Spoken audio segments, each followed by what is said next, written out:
సింహరాశి వారికి 2025వ సంవత్సరం అలాగనే తెలుగు ఉగాది పండుగ దగ్గర నుంచి ఆదాయ వ్యయాలు ఎలా ఉండబోతున్నాయో విషయ పరిజ్ఞానం కోసం తెలుసుకుంటున్నామని చెప్పి కూడా గమనించాలి.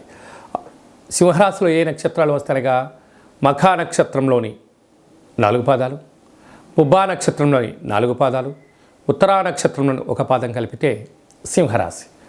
అలాగనే చాలామందికి డేట్ ఆఫ్ బర్త్ లేనటువంటి కారణం వలన పేరు యొక్క మొదటి అక్షరాన్ని అనుసరిస్తూ ఆ రాశిని తెలుసుకునే ప్రయత్నం చేద్దాం. మా, మీ, ము, మే, మో, టా, టీ, టు, టే, టో అక్షరాల వారందరూ కూడా సింహరాశి జాతకులే. సింహరాశి యొక్క అధిపతి రవి భగవానుడు. ఈ ఉగాది పండగ దగ్గర నుంచి రాజు కూడా రవి భగవానుడు అవడం వలన సింహరాశి వారికి ఎనలేనటువంటి కీర్తి ప్రతిష్టలు, ప్రభుత్వ ఉద్యోగాలు, రాజకీయాలు, సేవారంగ కార్యక్రమాల్లో సింహరాశిని వారిని ఆపే శక్తి ఎవరికి లేదు అని చెప్పి గమనించాలి. ఇంతింతై వటుడింతై అన్నట్టుగా చిన్న స్థాయి నుంచి దేశ స్థాయి వరకు ఎదగడానికి ఈ సంవత్సరం ఎంతో వీరికి అభివృద్ధి అవకాశాలు ఉన్నాయి. ఆదాయ వ్యయాలు గమనించినట్లయితే ఆదాయం 11, వ్యయం 11. అంటే ఖర్చులు అధికం అవ్వడం వలన ఎంతైతే ఖర్చు ఉందో అంతే ఆదాయం వచ్చే అవకాశాలు చాలా అధికంగా ఉంటున్నాయి. రాజపూజ్యం 3, అవమానం 6.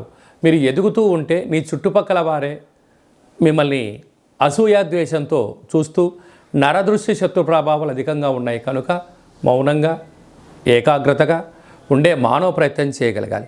అలాగే మనం కందాయ ఫలితాన్ని గమనించినట్లయితే మఖా నక్షత్ర జాతకులకు ఆగస్టు నుండి డిసెంబర్ వరకు మధ్యస్తున్న కారణం వలన మనోవేదన అని చెప్పి గమనించాలి.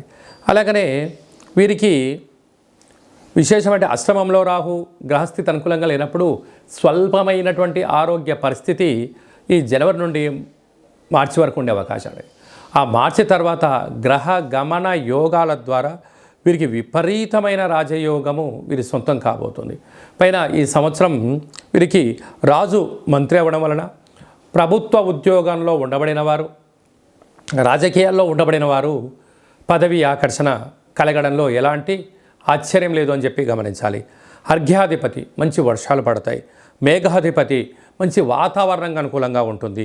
గ్రామ పాలకుడు అలాగే వీళ్ళకు అనేక చిన్న స్థాయి నుంచి పై స్థాయి వరకు పరిచయాల వలన సత్ కార్యక్రమాల వలన మంచి రాజ సన్మానం వీరి సొంతం ఉంది.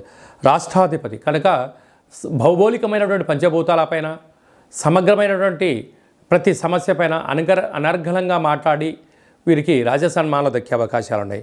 అలాగనే విశేషంగా వీళ్ళకు పశువులు, రత్నాలు, అలాగనే ఏ కార్యక్రమాన్ని చేయాలనుకుంటున్నా వీరు మట్టి పట్టుకున్న రాజయోగం కలిగి, అంటే రియల్ ఎస్టేట్ వ్యాపారాలు చేసే వారందరూ కూడా కోట్లు సంపాదిస్తారు. చాలా చెప్తున్నారు, రాయి పట్టుకున్న రత్నం అవుతుంది, మట్టి పట్టుకున్న యోగం అవుతుంది అంటే పట్టుకుంటే అవ్వదు. అలాంటి వ్యాపారాలలో ఏకాగ్రతగా ఎక్కడ అమ్మాలి ఎక్కడ అమ్మకూడదు అన్న విషయం తెలిస్తే ఈ యొక్క సింహరాశి వారికి అదృష్టం, ఆనందం వారి సొంతం కాబోతుందని చెప్పి గమనించాలి. ఇంకను ఈ సంవత్సరం వీరు విజయం సాధించగలగాలన్నట్లయితే వీరి యొక్క జన్మ నక్షత్రం రోజున అష్టమి తిథి, పూర్ణిమ, బహుళాష్టమి, అమావాస్య తిథుల యందున అపహాస్యంగా ఉండకుండడం, దూరావాయు జల ప్రయాణాలు వాయిదా వేసుకోవడం, క్రయ విక్రయాలను ఆచితూచి నిర్ణయం తీసుకోవడం వల్ల వీరికి విపరీతమైన రాజయోగం సింహరాశి వారి సొంతమవుతుంది. కనుక వీలైనంత వరకు ఆవులకు, కాకులకు, సునకపు మహారాజు గారికి ఆహారాన్ని ఏర్పాటు చేయడం, కాళభైరవ స్వామి వారికి మంత్ర సాధన చేయడం, పుష్కర స్నానం చేయడం, ఆధ్యాత్మికమైన సూర్య నమస్కారాలు చేయడం, సూర్య ఆసనాలు వేయడం వలన సింహరాశి వారికి వద్దన్న యోగం, ఐశ్వర్యం వీరి యొక్క సొంతం అవుతుందని చెప్పి కూడా గమనించాలి.